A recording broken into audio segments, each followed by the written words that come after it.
Well, welcome back to All Things Korea National Team, episode two. And today we have a special episode where we are doing a rapid reaction to Hwang In-beom's debut with FC Porto. And so we're going to go ahead and take a look at some of his ball touches during the 10 minutes that he played. And then afterwards, we're actually going to team up with our friend Desarme Tatico, and we sent him a bunch of questions. He was not able to make an appearance himself, but we sent him some questions and he gave some answers that we're going to go over that. So without further ado, we're going to take a look at Hwang In-beom and how he played against Aston Villa for the last 10 minutes of the game.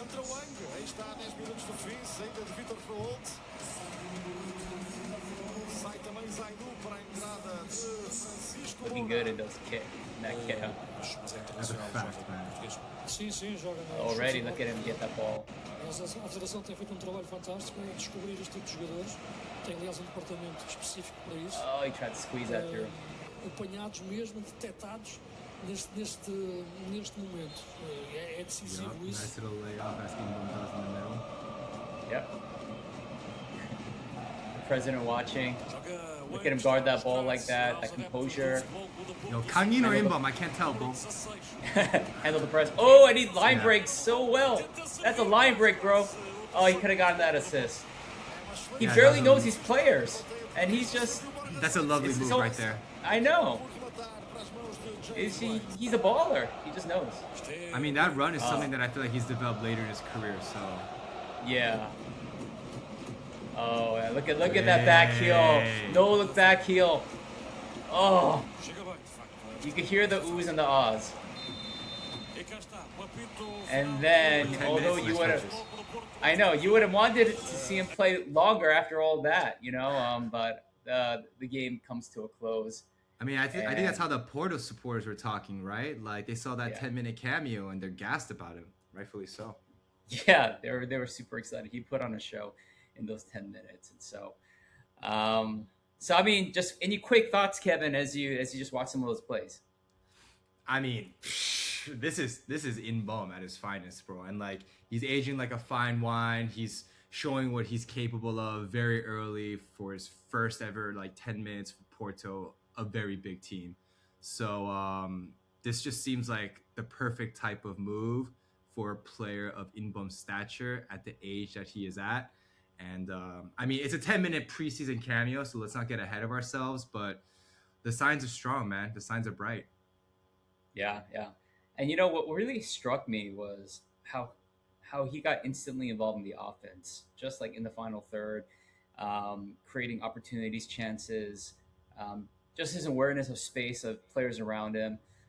I haven't seen him really in the front leading the offense like that in a long time, because with Feyenoord and even with Krevna, he's more accustomed to being like a six in the back, being more the deep line playmaker.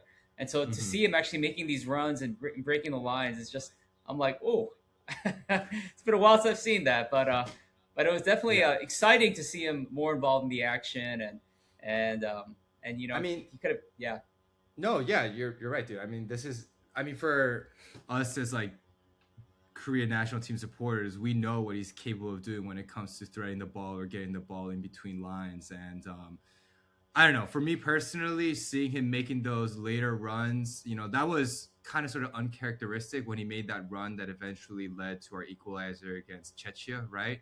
But just like we saw in that highlight reel right there, he dropped the ball back and then he made that immediate diagonal run to try and square it with that header. Like, if In-beom does a lot more of that at Porto, man, I think anyone who watches him will be very pleased. Yeah, 100%. All right. Well, with that said, we're going to actually go into some of our content today. We're tag teaming today with Desarme Tatico, and we're grateful that he was willing to be a part of this video and share his thoughts as a Porto expert.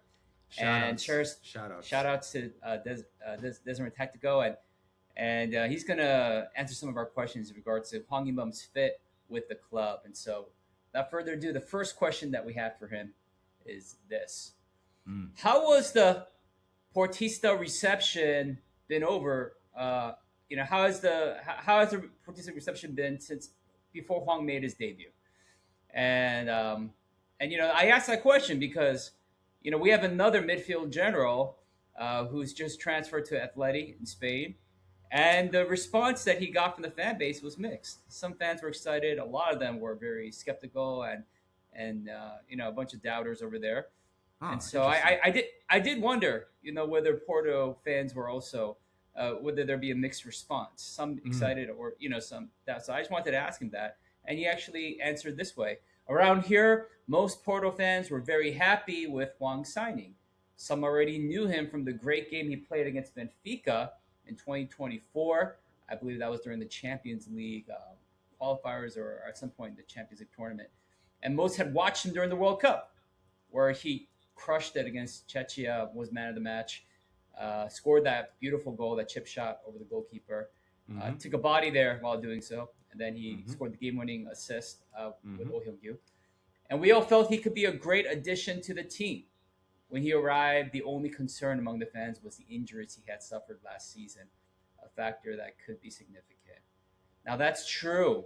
The last two seasons at Feyenoord, unfortunately, were riddled um, for Yeah. him with injuries, and so he could not play very much. And I kind of feel bad for Feyenoord, and I know In-beom feels very bad, for not being able to be as available, and so yeah, that is a major concern. That's a legit concern. Kevin, what are your thoughts?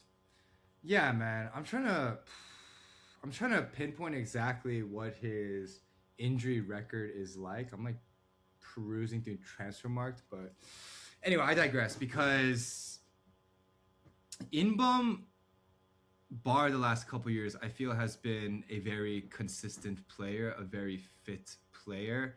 Lord knows that he has been fit regularly for Korea, bar the later years. Um, but I mean, it's just a good time. Like when I think about Imbum's transfer to Porto, I know I alluded to this earlier already, but like he's a journeyman footballer for Korea. Like he was son of Taejeon, right? Everyone loved him there, and then he made that bizarro move that had plenty of controversy with it to Vancouver, to the MLS, and this was. I don't really think that there was any record of young Korean prospects going to the MLS and expecting Mm, their careers to develop off that. You know what I mean? But yeah. nonetheless, he persevered and he made it to Rubin Kazan, which, fun fact, he also played with Kavarak Kvaratskhelia at the time Mm, there. And mm, at that point, it was like, won't he make that next step move, and will he continue to develop into an elite player? I yeah. mean, he got a lot of flack from Korean national team supporters as well during this period of his Yes. career, and there's a lot of skepticism during that time. Yeah. And then there was controversy that followed his move to Olympiacos after the fact, and then Red Star was where he sort of found his footing, certified that footing at Feyenoord, and now he's at Mm, Porto. And I'm looking mm, here, only at Rubin Kazan and Feyenoord did he spend more than 1 year at his mm, club. mm. So when you think about Inbom's ability to acclimate to a new league and a new country, I don't think that's going to be an issue here. And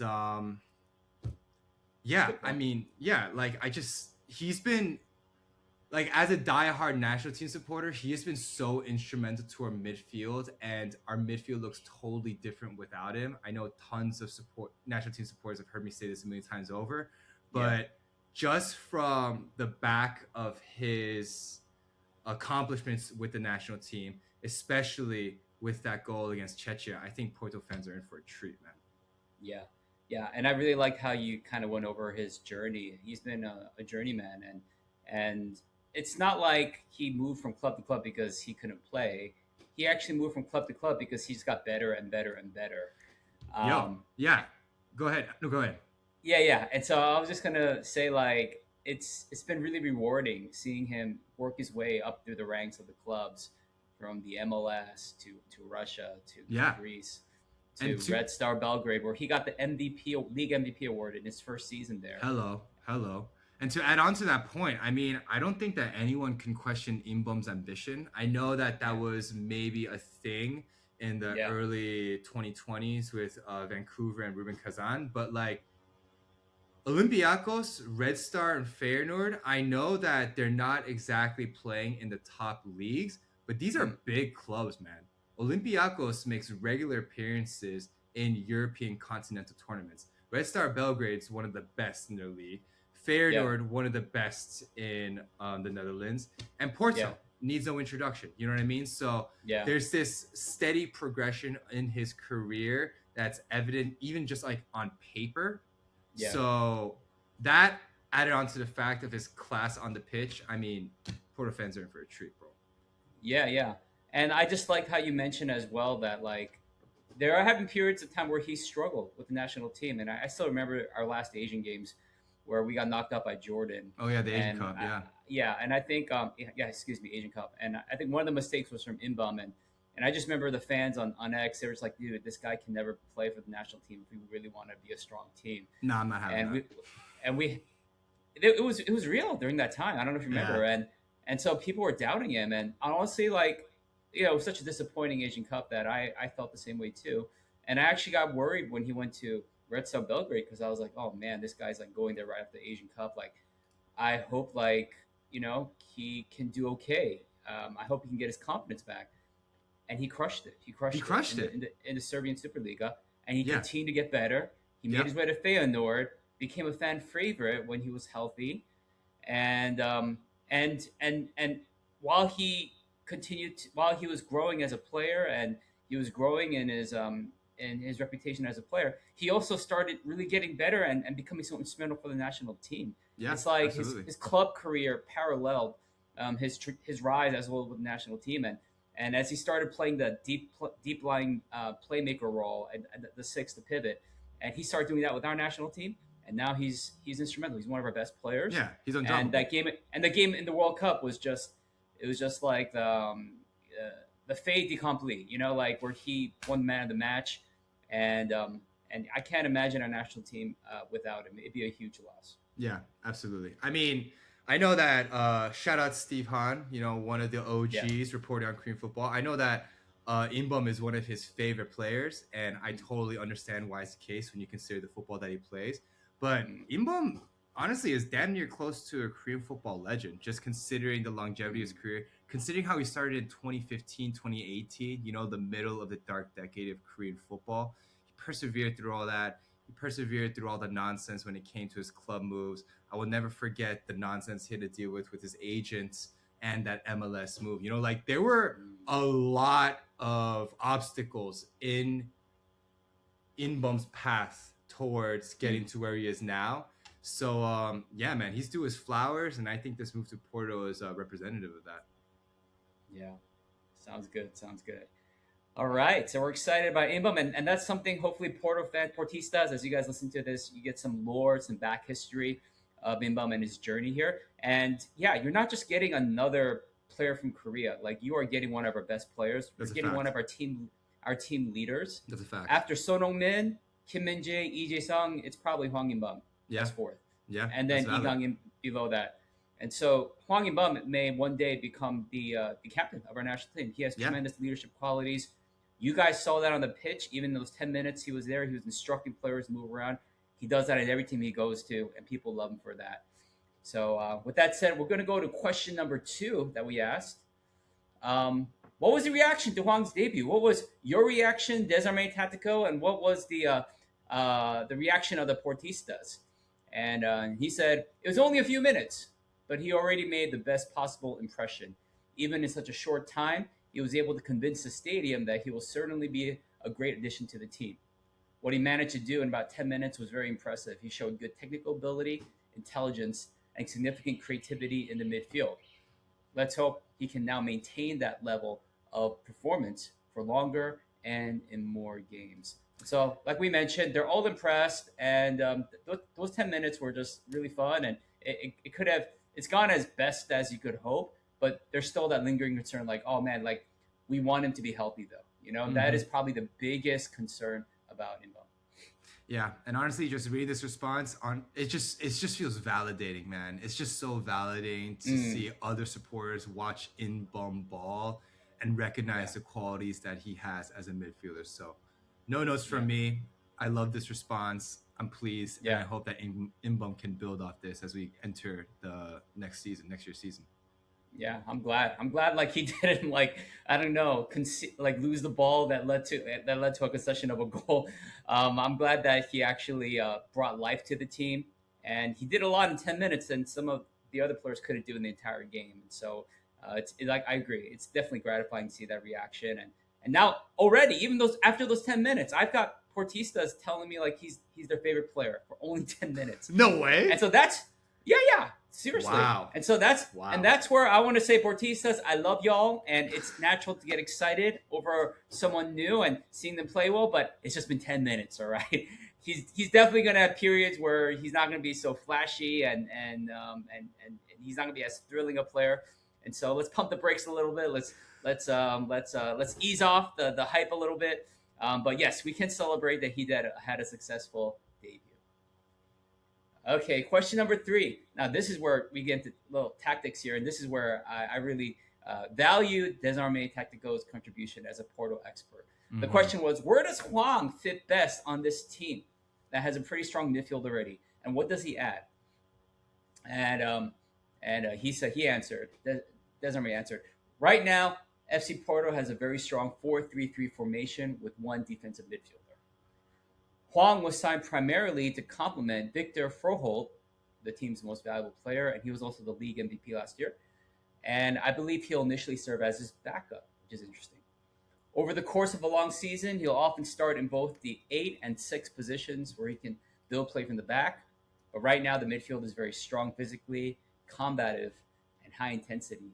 And Hwang brings a different profile, managing to combine that with creativity and technical skill in possession. So, according to Desarme Tactico, and he's the Porto expert, Huang's actually entering a somewhat of a congested midfield where already they have league MVP playing. A guy Hmm. who's only 20 years old from Denmark, Victor Froholt, Hmm. an absolute beast. Um, in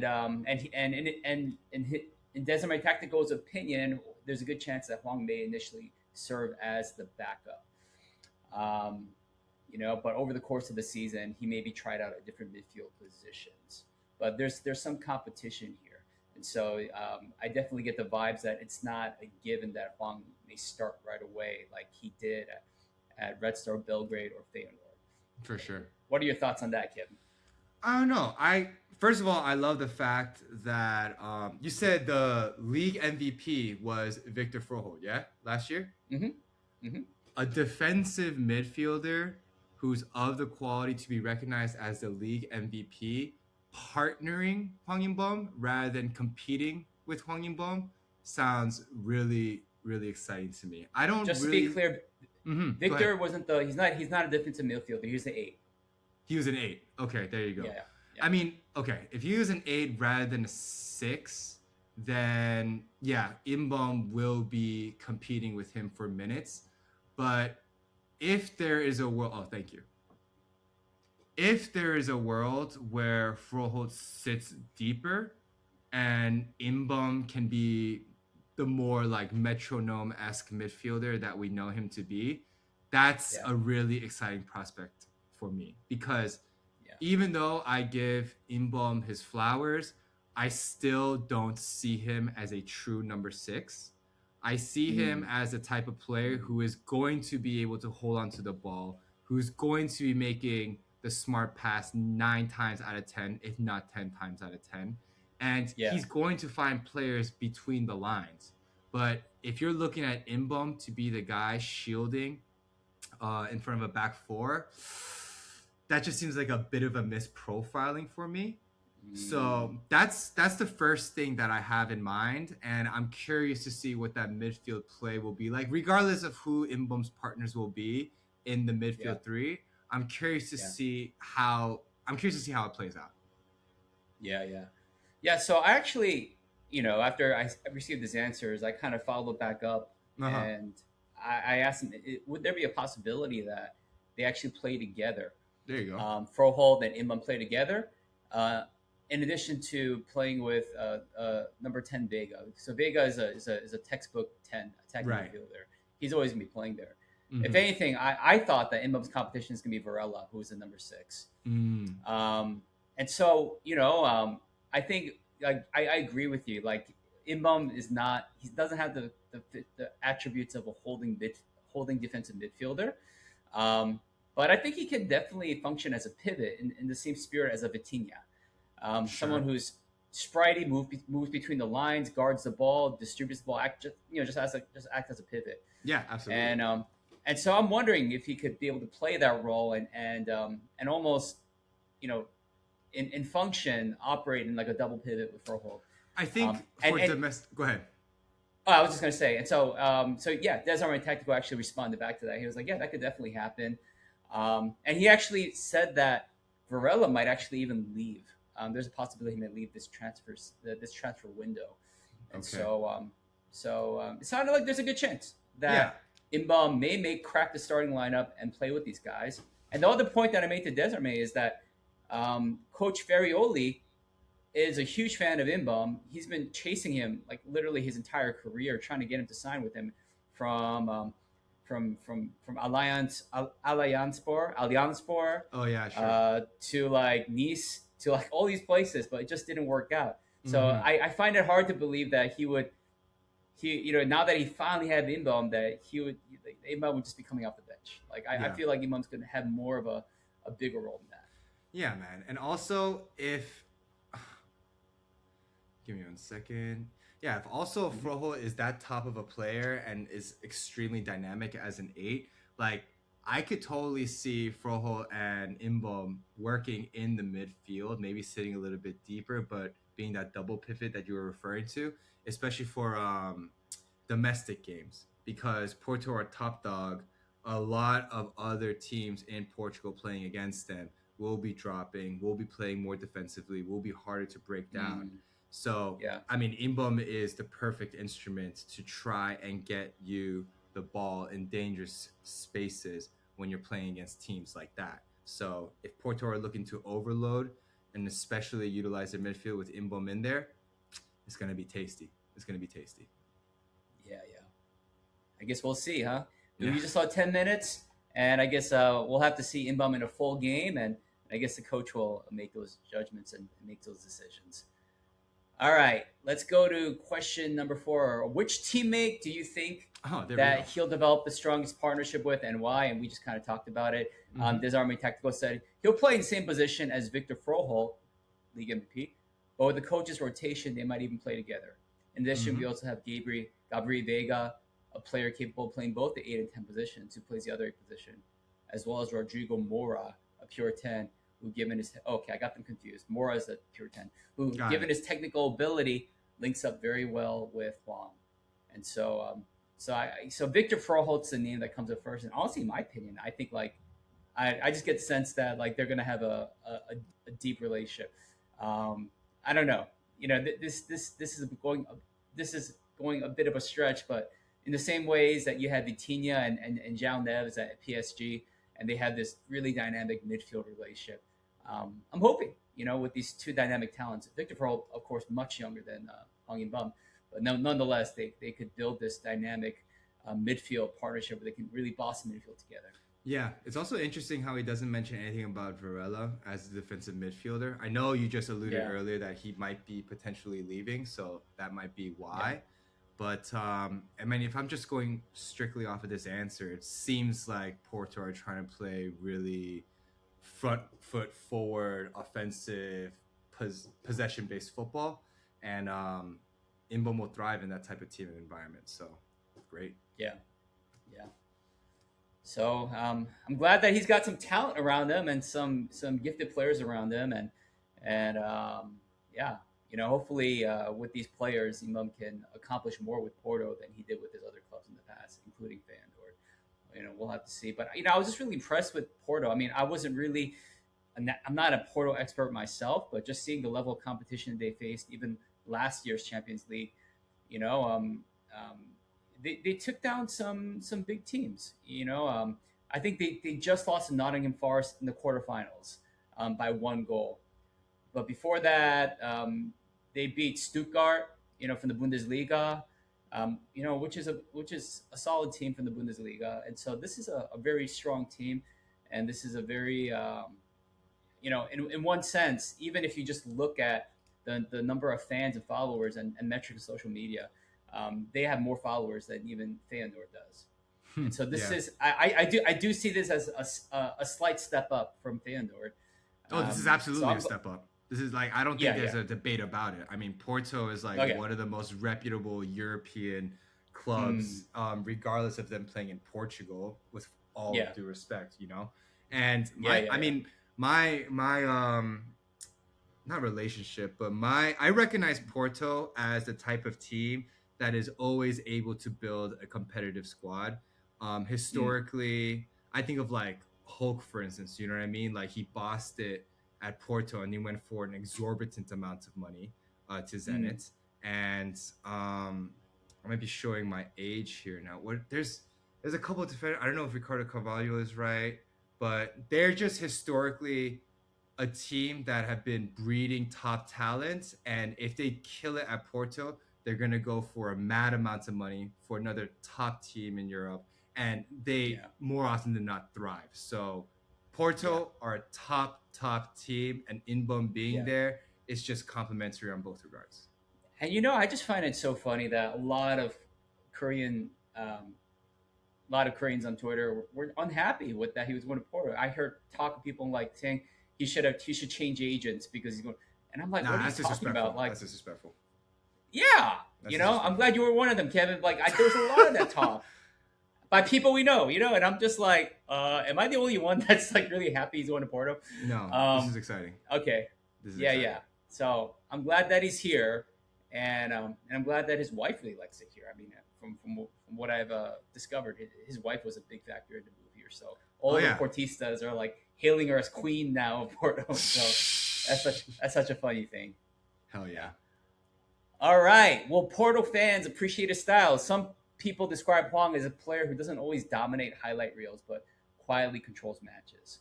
Do you think Porto fans will appreciate that style, or will they need to produce goals and assists to truly win supporters over? Because you got those fans. They're like, man, we want the end product. We want we want statistics. And I deal with those fans all the time, especially when it comes to like Stoke and Bejuno. Like Bejuno can Mm, control a game, and he can be the best player on the pitch, but he doesn't necessarily have the goals and assists. And for Stoke people, that's not good enough. But sometimes I wonder if that will be the same case with Portistas. But he tells me Porto fans are also highly value these qualities for this club. Technical ability and individual performance are important, but the right attitude, the will to compete, and the determination to give it your all on the field are absolutely crucial and define the club's image. Even as a technically skilled player, Hwang also has that drive to always want more and never be satisfied, which is why he's a perfect fit. And you saw that reaction after the game. He was, the social media Porto went over to him to get his thoughts, and he said, "I'm disappointed. I wish I could have done better." And people were like, "Wait, what?" that's such a He's like, Korean ass "Oh, answer, dude. I know." It's like that, like being so tough on yourself. And so, Yeah, yeah. but that's what's got him here. That's what made him better as a player, and that's what will continue to propel and sustain his career.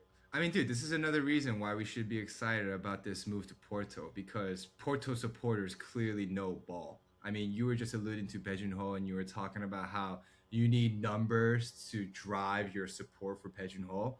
But like, In-beom has never been the numbers guy. But if you watch football, you recognize the type of quality that he brings to your team. You were also Yeah, alluding to Asian Cup when we just like started recording, and how he was getting flack for losing the ball against Jordan, right? For their yeah, second goal, whatever. Hwang yeah. In-beom played every single game, every single minute for Korea, that depended on individual quality to get as far as it did. Mm, Because Lord mm, knows, I mean, Jurgen, full credit to you, but we cannot say that they got as far as they did off the back of some tactical brilliance. yeah. In-beom was that guy in the midfield that made sure we kept it ticking, and I feel like that's a quality that Porto supporters will relish. Yeah, yeah, that's a very good point you make right there. All right, moving on. All right, last question that I have is, what would success look like in year one as we just take a broad look ahead of this year and this upcoming season? By what kind of metric could we define and evaluate this year? Um, and he answered, right now, it's hard to give a definitive answer because the transfer market is still open and a lot can change. Plus, as I've already mentioned, he faces stiff competition for the position from Victor Forholt, last year's league MVP. Even so, while he may sometimes be a substitute, he'll be a key player coming off the bench, crucial in many games, especially in the domestic league against teams that sit deep and There leave you little go. space, like you alluded to, Kevin. Hmm. Francesco Farioli, the coach, really likes to rotate the team and give playing time to many players, and Great. Hwang will be an important part of that rotation for both the 8 and 6 positions. Great. So, yeah, I'm guessing that success for Hwang just means just continuing to contribute and play a big part of the team's success, whether he comes off the bench or whether he starts. It doesn't sound like the team where they're gonna ride the one person for like, all 5,000 minutes in a season or whatever. Right. It's a real team atmosphere, team culture, and so I think that's an adjustment for some of us KNT fans. Like I prefer Hwang be on the pitch all the time, but that's just not how teams work. That's not how, especially when you have multiple competitions in a season. And it just looks like a successful season where he'll be, hopefully he'll be a regular starter and he'll start the big games, but but at the same time he will just have an impact on the team and be indispensable. Yeah. Whatever situation the team finds itself in, whatever competition they're competing in. Yeah, it's a very sensible response. I think it's a worthwhile goal to consider.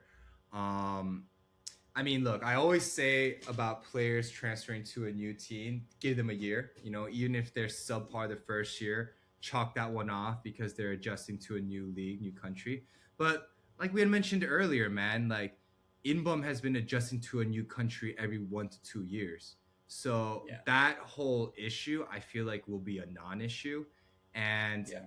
on top of that, Joel, you mentioned how this coach has been chasing him. I do remember those Nice rumors, and if it's the same manager then as he is now at Porto, like it almost reminds me of like a Kangin fit. Kangin fits at Atleti right now because they're looking for a creator, and Kangin will provide that. Porto are looking for someone that's techie on the ball, that's able to move the ball well, that can rotate in the central midfield. That seems pretty robust as is. So, I mean, if Hwang In-beom is the player to add that little extra gloss on your already existing convertible, so be it, and enjoy it, because it's the best damn paint job you're gonna get. You know what I mean? Yeah. And and on that note, Hwang In-beom, I believe he's 29, is he? Or is he I think he's 29. I think he's turning 30. And Yeah, he's so 29. so I don't know. There's a very good chance that this might be it in regards to the peak of his career at playing for Porto. I don't think so. I think he's got one more move in him. Okay. Yeah. Okay. Because All if right. you, Hopefully. I mean, Yeah. you think about Big 26, like, freaking Chelsea. I know it's Chelsea and they're run like a dumpster fire, low key or high key. But Chelsea are looking at Jordan Henderson, and he went to Brentford. He went to Brentford after leaving Ajax, and everyone thought that he was done. You know what I mean? Like, Yeah. in this modern day, I think midfielders can go as far as 34, 35, maybe even 36. And Luka play top Modric. of- yeah, right. I mean, at that Okay. point, we're talking about flipping legends, right? But still, like, Yeah. I think the point Yeah. still stands. He's not going to be playing every single game at 34, 35, 36. But I think another move is still on the cards if he lights it up in Portugal with Porto. Yeah. That's a good point.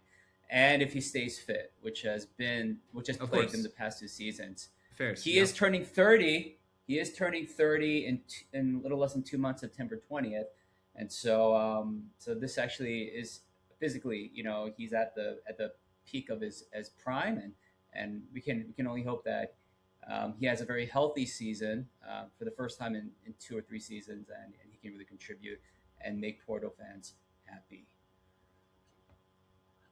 Just want to say a big thank you to Desarme Tactico for being willing to be involved. He told me he wants to stay anonymous, so he didn't want to come on video, but he Copy. welcomed any questions. So I get that. I understand that. There's a long time I wanted to be anonymous, but now the bug bit me, and now I'm doing this YouTube thing. But anyways, I wanted to give a shout out to Desarme Tactico. He has an Instagram account. You can see right there. Obviously, he's on X. He's over 10,000 followers. One of the bigger influencers of FC Porto. And then he also has a Patreon where you can support him and his work as he breaks down tactics and as he really contributes to the conversation in that kind of way. So thank you, Desarme Tactico. Desarme. And yeah, I hope to do another video after Hwang's first game, a rapid reaction, and I have some other FC Porto influencers interested in making an appearance, and so Portistas, look forward to more content about Hwang. He is a major. He's not just another player. Okay, he's not just another Korean player that's just in Europe trying to make it. Like, he is a keystone and pillar of our national team. He's going to play a big role in the Asian Cup in January and February, where you guys probably will not have him for a few weeks. Just heads up. Sorry, lads. Sorry, guys. Yeah. But he's an instrumental player, and we only hope and wish that he can be such an instrumental player for you guys. But with that said, it's just been 10 minutes, and it's been a scintillating and exhilarating 10 minutes. But yeah, let's give the guy time to just relax, acclimate, and get adjusted. And let's not think that he's going to, when he plays a full game, create these crazy moments every single time.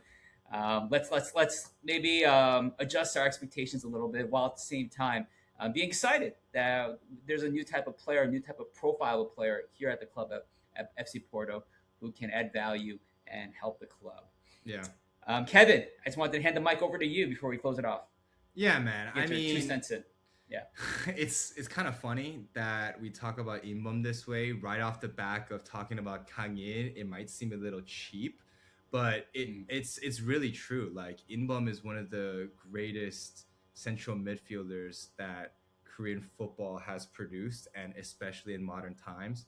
I could hark on his club career for ages, because I don't think that anyone has had a harder time than In-beom when it came to just like developing the way he has. Funnily enough, another journeyman for Korean football, Seok-hyun-jun, he was also at Porto. And if you want to know just how difficult a journeyman career can be, just compare the two. Obviously, they're completely different players with different qualities and different levels in their game, but it will add a little bit more perspective to what In-beom has had to go through. He has gone through it, and he continues to perform. So I'm really excited. I mean, yeah, like you said, Joel, don't expect him to be a blockbuster player making the crazy passes all the time, crazy assists, crazy goals. But he will help you guys keep the ball. He will help you get that ball into spaces to more dangerous players for Porto. And that sort of chemistry that he develops, especially in the center of the pitch, for such a prestigious club that plays such attractive football like Porto, it's exciting times. And there aren't many of those currently for Korean football supporters. So I'm eating it up, and I hope Porto supporters do too.